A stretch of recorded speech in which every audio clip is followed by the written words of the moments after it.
Hello everyone, स्वागत है आपका अपने YouTube channel AC study classes में। आज हम आपके लिए साइकोलॉजी मनोविज्ञान के में टॉप 100 प्रश्न लेकर आए हैं, जो आपके लिए जो अभी सीटेट 2023 का जो एग्ज़ाम आने वाला है जनवरी में, उसके लिए बहुत यूजफुल है। तो गाइस, वीडियो शुरू करने से पहले आप अगर हमारे चैनल पर नए हैं तो चैनल को सब्सक्राइब कीजिए, और अगर वीडियो पसंद आए तो लाइक कीजिए और कमेंट बॉक्स में अपने सुझाव लिख करके ज़रूर बताइए। शुरू करते हैं। हमारा पहला प्रश्न है आज का।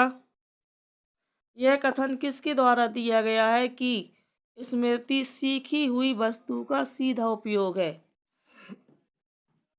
किसने कहा था ये कि स्मृति सीखी हुई वस्तु का सीधा उपयोग है? तो ये किसके द्वारा दिया गया? वुडवर्थ के द्वारा। अगला प्रश्न है, प्रयास एवं भूल सिद्धांत के प्रतिपादक कौन है? बहुत महत्वपूर्ण प्रश्न है, कई बार एग्जाम में पूछा गया है। प्रयास एवं भूल सिद्धांत के प्रतिपादक कौन है? यह है थॉर्नडाइक। अगला प्रश्न है, लिखने का सबसे अधिक उपयुक्त अर्थ क्या होगा? तो ये क्या होगा? व्यवहार में परिमार्जन। अगला प्रश्न है, यह कथन किसके द्वारा दिया गया है कि सामाजिक प्रत्याशियों के अनुरूप व्यवहार की योग्यता का अधिगम सामाजिक विकास कहा जाता है? इसका सही आंसर क्या होगा? हरलॉक। अगला प्रश्न है, उस मनोवैज्ञानिक का नाम बताइए जिसने सीखने की सामग्री के रूप में निरर्थक शब्दों का प्रयोग किया।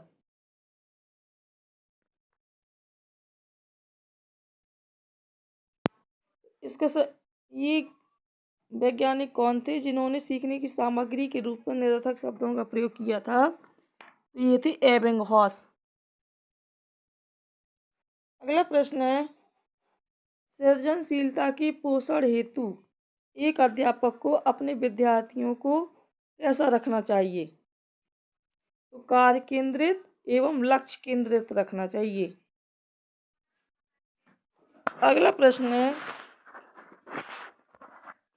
सीखने का सिद्धांत जो केवल अवलोकित व्यवहार पर निर्भर है, सीखने के किस सिद्धांत से जुड़ा हुआ है? तो किस सिद्धांत से? व्यवहारात्मक सिद्धांत से जुड़ा हुआ है। अगला प्रश्न है, वर्तमान समय में शिक्षा का सबसे उपयुक्त उपागम कौन सा माना जाता है? तो वर्तमान समय में शिक्षा का सबसे उपयुक्त उपागम सृजनवादी उपागम माना जाता है। अगला प्रश्न है, वर्तमान समय में शिक्षक की भूमिका कैसी होती है? तो एक सुगमकर्ता की भूमिका होती है। किसकी? शिक्षक की। अगला प्रश्न है, मनुष्य जीवन का आरंभ मूलतः घटित होता है। इसमें नैतिकता का होना। अगला प्रश्न है, गामक विकास से हमारा तात्पर्य मांसपेशियों के विकास से तथा पैरों के उचित उपयोग से है। किससे? शक्ति और गति से। अगला प्रश्न है, किस अवस्था को मिथ्या पक्वता का समय भी कहा जाता है? किस अवस्था को कहा जाता है मिथ्या या पक्वता का समय? तो बाल अवस्था को कहा जाता है। अगला प्रश्न है, 20वीं शताब्दी को बालक की शताब्दी कहा जाता है, यह कथन किसके द्वारा दिया गया? 20वीं शताब्दी को बालक की शताब्दी कहा जाता है, यह कथन क्रो एंड क्रो के द्वारा दिया गया। अगला प्रश्न है, बुद्धि परीक्षण के जन्मदाता कौन माने जाते हैं? तो बुद्धि परीक्षण के जन्मदाता अल्फ्रेड बिने माने जाते हैं। अगला प्रश्न है, वातावरण वह बाहरी शक्ति है जो हमें प्रभावित करती है, ये किसके द्वारा कहा गया है? तो ये किसके द्वारा? रॉस के द्वारा कहा गया कि वातावरण वह बाहरी शक्ति है जो हमें प्रभावित करती है। अगला प्रश्न है, ब्रिजेज के अनुसार उत्तेजना किसका भाग होता है? तो ब्रिजेज के अनुसार उत्तेजना संवेगात्मक विकास का भाग होता है। अगला प्रश्न है, प्रतिबंध, अवधारणा, प्रतीक एवं संकेत भाषा शारीरिक क्रिया और मानसिक क्रिया अंतर्निहित है विचारात्मक प्रक्रिया के। इसके विचारात्मक प्रक्रिया के। अगला प्रश्न है, छोटा शिशु खिलौनों तथा अन्य वस्तुओं को लेकर उसके भावों को अलग अलग करके किस भाग को दर्शाता है? इस भावों नहीं, भाग होना चाहिए। जो छोटा शिशु होता है वह खिलौने या अन्य वस्तुओं को लेकर क्या करता है, उसके भागों को अलग अलग कर देता है। तो ये सब किस भाग को दर्शाता है? तो उसकी किसको? जिज्ञासा प्रवृत्ति यानी जानने की इच्छा को दर्शाता है ये।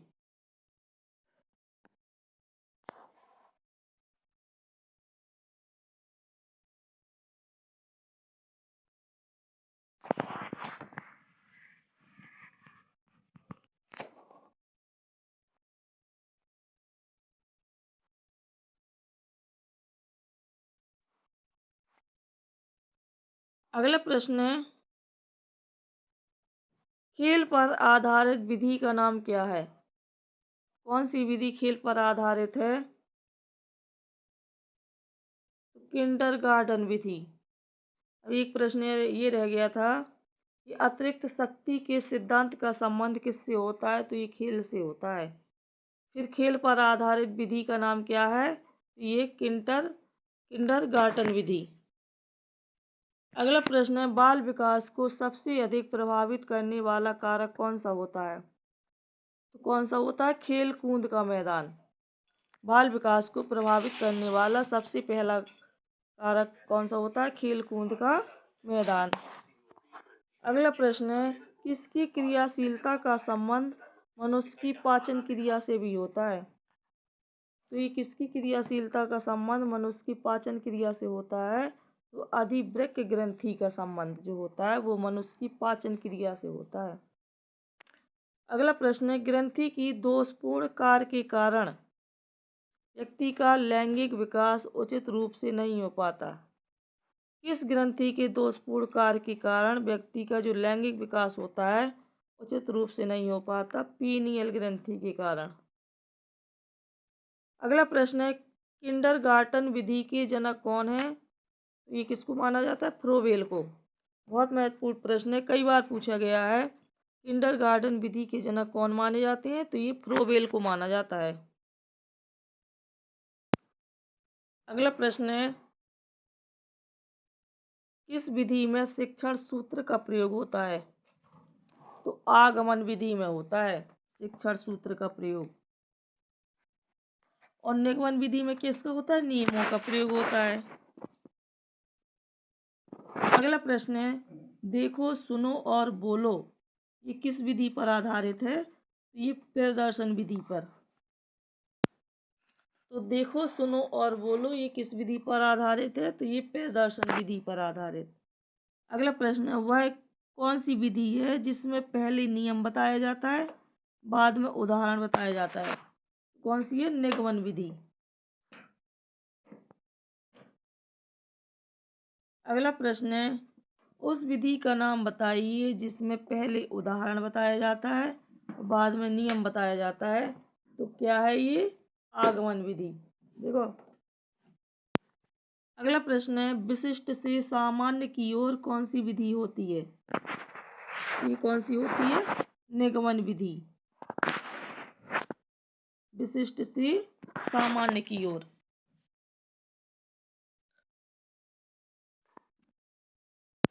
अगला प्रश्न है, ज्ञात से अज्ञात की ओर किस विधि में पढ़ते हैं?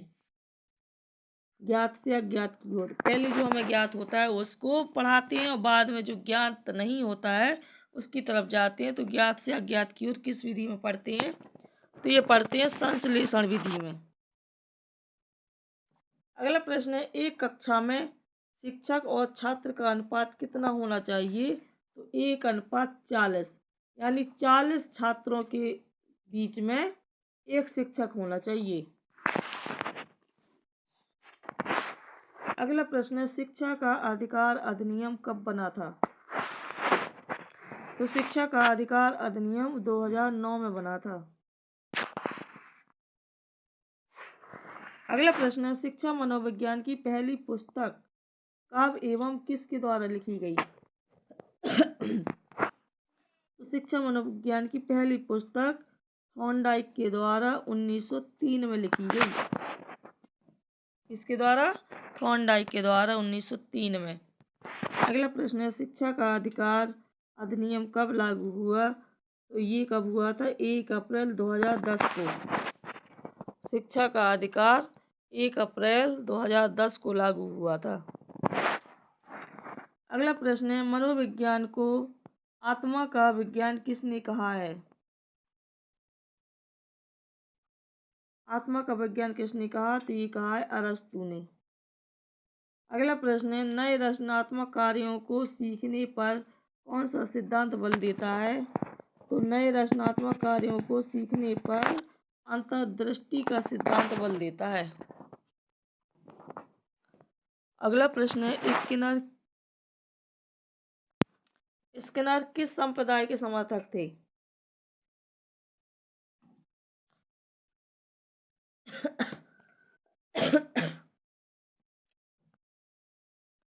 स्किनर किस संप्रदाय के समर्थक थे? तो ये किसके थे? व्यवहारवादी संप्रदाय के। अगला प्रश्न है, संज्ञानात्मक सिद्धांत किसके द्वारा दिया गया?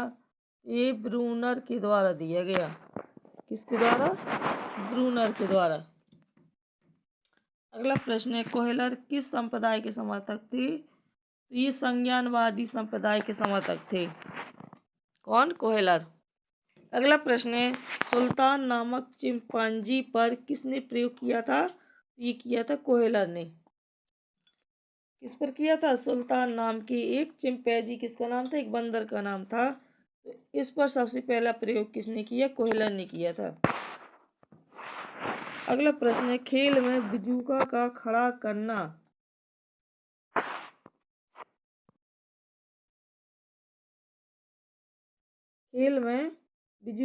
खड़ा करना एवं उसे देखकर पक्षियों का भागना ये किस सिद्धांत पर कार्य करता है? ये शास्त्रीय अनुबंध का सिद्धांत पर काम करता है। अगला प्रश्न है, डमरू पर बंदर का नाचना किस सिद्धांत पर कार्य करता है? डमरू पर बंदर का नाचना, बंदर डमरू के इशारे पर नाचती है, तो ये किस सिद्धांत पर कार्य करता है? तो ये शास्त्रीय अनुबंधन के सिद्धांत पर कार्य करता है। डमरू पर बंदर का नाचना शास्त्रीय अनुबंधन का सिद्धांत पर। अगला प्रश्न है, बालक का विकास वंशानुक्रम एवं वातावरण का क्या है? गुणनफल है। ये कई बार एग्जाम में पूछा गया है कि बालक का विकास वंशानुक्रम एवं वातावरण का क्या है? एक गुणनफल है।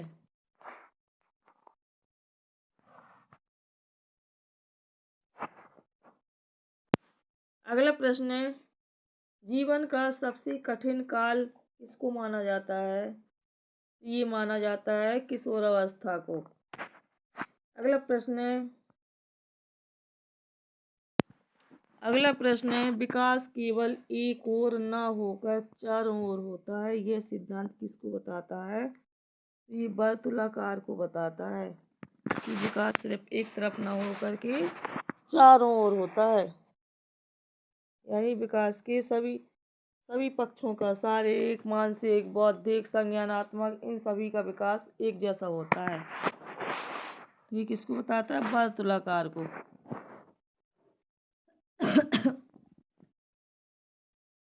अगला प्रश्न है, दिवा स्वप्न एवं भाषा के उपकरण की अवस्था कौन सी होती है? तो ये होती है किशोरावस्था। दिवा स्वप्न एवं भाषा के उपकरण की अवस्था किसको माना जाता है? किशोरावस्था को। अगला प्रश्न है, भाषा में अर्थ की सबसे छोटी इकाई किसे कहते हैं? अर्थ की सबसे छोटी इकाई पूछा गया है, किसे कहते हैं? तो ये स्वनेम को कहते हैं। कई बार एग्जाम में पूछा गया है ये अर्थ की सबसे छोटी इकाई किसे कहते हैं? तो ये स्वनेम को कहते हैं। अगला प्रश्न है, जब बच्चे की दादी उसे माँ की गोद से ले लेती है तो बच्चा रोने लगता है, बच्चे के रोने का कारण क्या है? सामाजिक। कौन सा कारण? सामाजिक कारण। अगला प्रश्न है, अवधारणाओं का विकास मुख्य रूप से किसका हिस्सा है? ये बौद्धिक विकास का हिस्सा। अवधारणाओं का विकास मुख्य रूप से बौद्धिक विकास का हिस्सा है। अगला प्रश्न है, कौन सा सिद्धांत व्यक्त करता है कि मानव मस्तिष्क एक बर्फ की बड़ी चट्टान के समान है, जो कि अधिकांशतः छिपी रहती है। उसमें चेतन के 3 स्तर होते हैं। किसने कहा था ये? तो ये कौन सा सिद्धांत को बताता है? तो मनोविश्लेषणात्मक सिद्धांत को बताता है ये। अगला प्रश्न है, जिस प्रक्रिया में व्यक्ति दूसरों के व्यवहार से सीखता है, ना कि प्रत्यक्ष अनुभव से, उसको क्या कहा जाता है? सामाजिक अधिगम कहा जाता है उसे। अगला प्रश्न है, प्राथमिक विद्यालयों के बालक को किसके लिए बेहतर मानते हैं? तो स्वयं के द्वारा किए गए अनुभव के लिए बेहतर मानते हैं। किसको? प्राथमिक विद्यालयों के बालकों को। अगला प्रश्न है, मानव विकास किन दोनों के योगदान का परिणाम है? तो किसके? यानी वंशानुक्रम और वातावरण के। अगला प्रश्न है,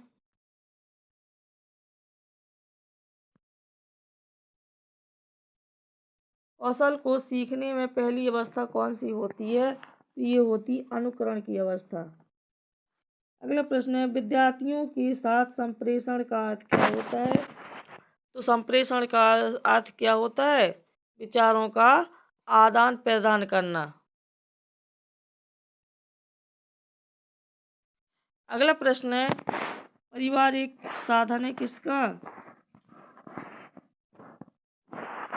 तो परिवार एक किसका साधन है? ये अनौपचारिक शिक्षा का साधन। परिवार एक अनौपचारिक शिक्षा। अगला प्रश्न है, अल्पवयस्क बच्चों की अधिगम प्रक्रिया में अभिभावकों की भूमिका कैसी होनी चाहिए? इसमें अग्र सक्रिय होना चाहिए।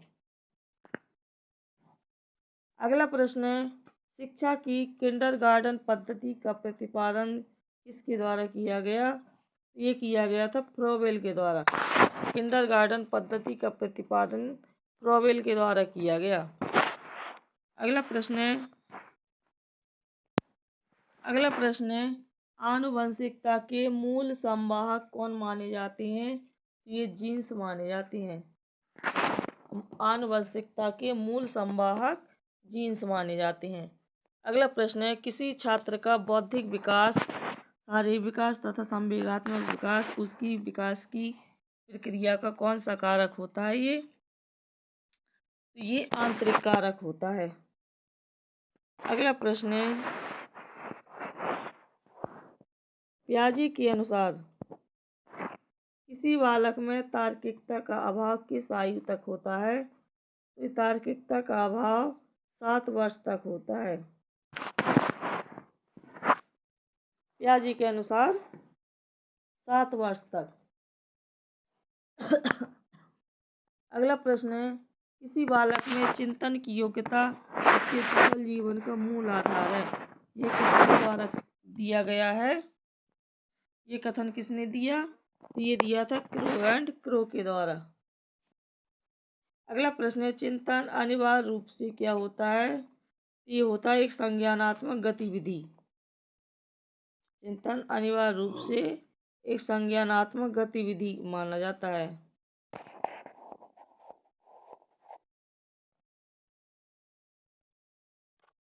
अगला प्रश्न है, वस्ता जिसमें बच्चा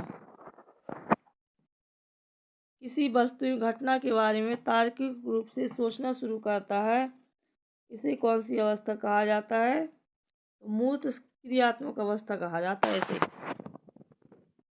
जब कोई जिसमें बच्चा किसी वस्तु के एक घटना के बारे में तार्किक रूप से सोचना शुरू कर देता है, तो उसे मूर्त क्रियात्मक अवस्था कहा जाता है।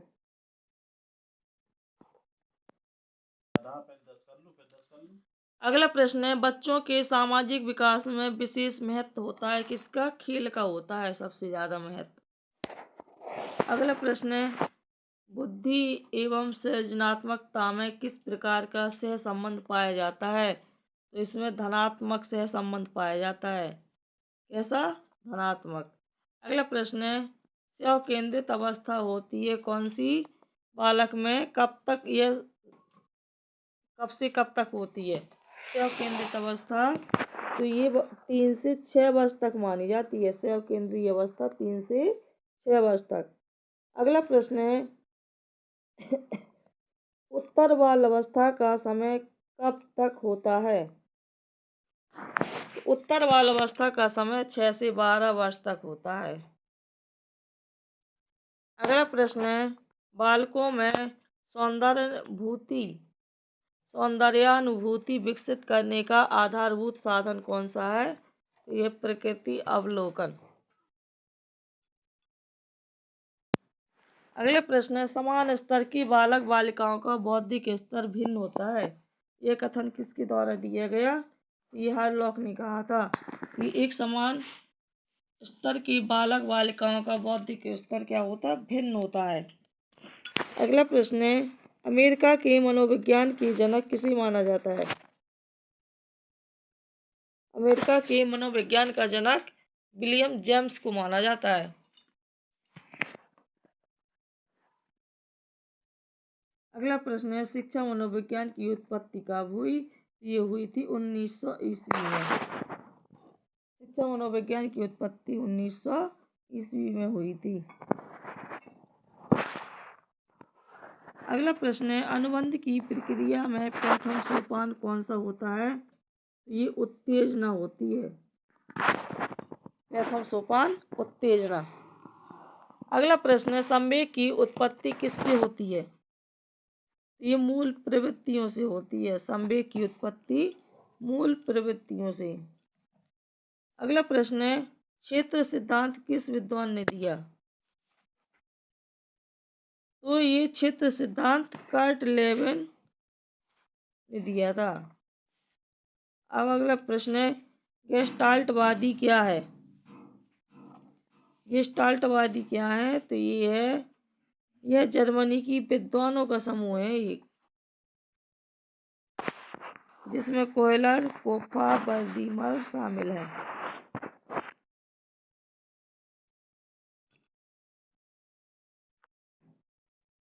अगला प्रश्न है, क्षेत्र सिद्धांत को किस नाम से जाना जाता है? तो इस क्षेत्र सिद्धांत को संज्ञानात्मक क्षेत्र सिद्धांत, स्थान मनोविज्ञान सिद्धांत और बाल मनोविज्ञान सिद्धांत, इन 3 नामों से जाना जाता है।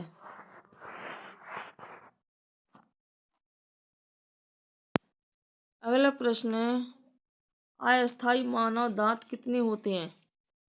अस्थायी मानव के दांत कितने होते हैं? 20। अगला प्रश्न है, अधिगम अंतरण कितने प्रकार के होते हैं? अधिगम अंतरण 3 प्रकार का होता है, धनात्मक अंतरण, ऋणात्मक और शून्य अंतरण।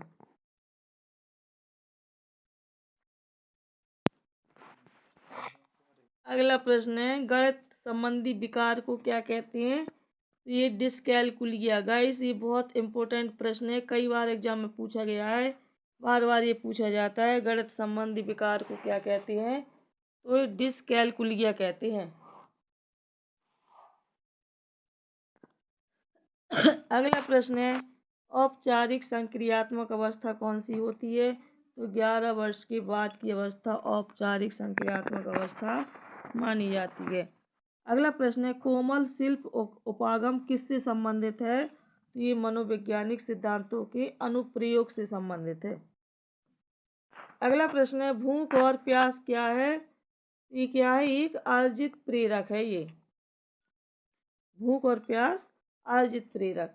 अगला प्रश्न है, आत्म केंद्रित व्यक्ति कौन सा होता है?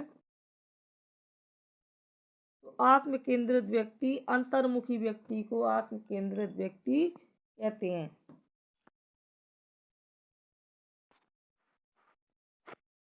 अगला प्रश्न है, किस मनोवैज्ञानिक ने अधिगम का अनुबंधित अनुक्रिया सिद्धांत का प्रतिपादन किया है? वो थे पावलाव ने। किसने? पावलाव ने। अगला प्रश्न है, अधिगमकर्ता हेतु अधिगम का मुख्य आधार क्या होता है? ये परिपक्वता। अधिगमकर्ता हेतु अधिगम का मुख्य आधार परिपक्वता होता है। अगला प्रश्न है, नवोदय विद्यालय का प्रारंभ क्यों किया गया? तो ये किया गया था गरीब बच्चों के लिए। अगला प्रश्न है, अवधारणाओं का विकास मुख्य रूप से किसका हिस्सा है? ये बौद्धिक विकास का हिस्सा।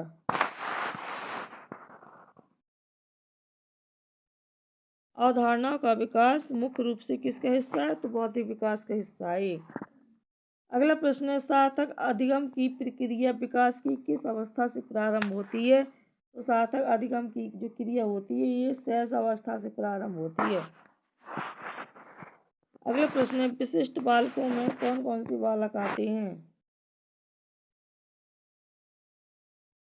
तो विशिष्ट बालकों की श्रेणी में प्रतिभाशाली बालक, पिछड़ा बालक, गूंगा, बहरा और अंधा बालक, सृजनशील बालक और संवेगात्मक दृष्टि से पिछड़े बालक आते हैं इसमें। किसमें? विशिष्ट बालकों में।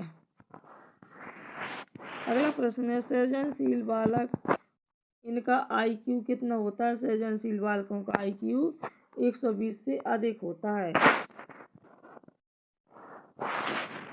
अगला प्रश्न है, समस्या समाधान वह प्रतिमान है जिसमें तार्किक चिंतन निहित होता है। यह कथन किसका है? ये स्टैनले का है ये कथन। इसमें समस्या समाधान वह प्रतिमान है जिसमें तार्किक चिंतन निहित होता है। तो ये किसने कहा था? ये स्टैनले ने कहा था। अगला प्रश्न है, विकास किस अवस्था से शुरू होता है?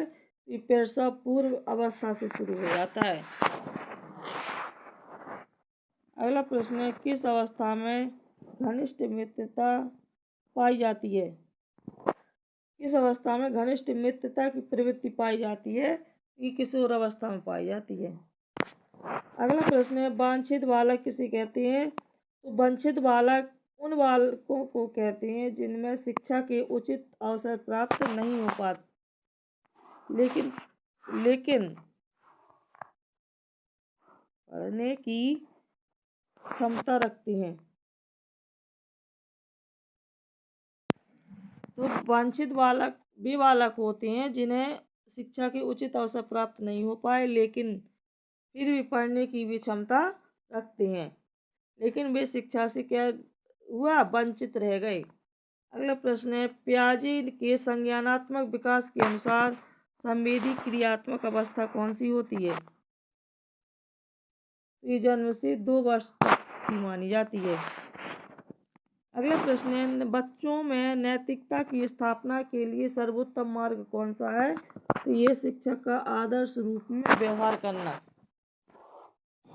अगला प्रश्न है, भारत सरकार ने बच्चों के लिए मुफ्त एवं अनिवार्य शिक्षा अधिनियम किस वर्ष में लागू किया है? तो मुफ्त एवं अनिवार्य शिक्षा अधिनियम ये 2009 में लागू किया। इसके लिए बच्चों के लिए। अगला प्रश्न है, कौन सा महत्वपूर्ण प्रभाव शिक्षण की प्रतिभाकारिता पर निर्भर करता है? तो इस शिक्षक को विषय की समझ होना चाहिए। सबसे पहले शिक्षक जिस विषय को पढ़ाने जा रहा है उसके बारे में उसकी पूरी समझ होनी चाहिए। अगला प्रश्न है, यदि बुलाए जाने पर छात्र, माता पिता या अभिभावक आकर्षक से नहीं मिलते तो शिक्षक को क्या करना चाहिए? यदि बुलाए जाने पर छात्र, माता पिता, अभिभावक या आकर्षक से नहीं मिलते हैं तो शिक्षक को क्या करना चाहिए? जाकर उनसे मिलना चाहिए। तो गाइस ये तो थे टॉप 100 प्रश्न जो आने वाले 2023-24 में जो मनोविज्ञान जूनियर सीटेट जूनियर वाला पेपर है उसके लिए बहुत यूजफुल हैं। इसी प्रकार के और वीडियो देखने के लिए हमारे चैनल को सब्सक्राइब कीजिए और वीडियो पसंद आए तो लाइक कीजिए और हाँ, दोस्तों के लिए शेयर करना ना भूलिए। धन्यवाद।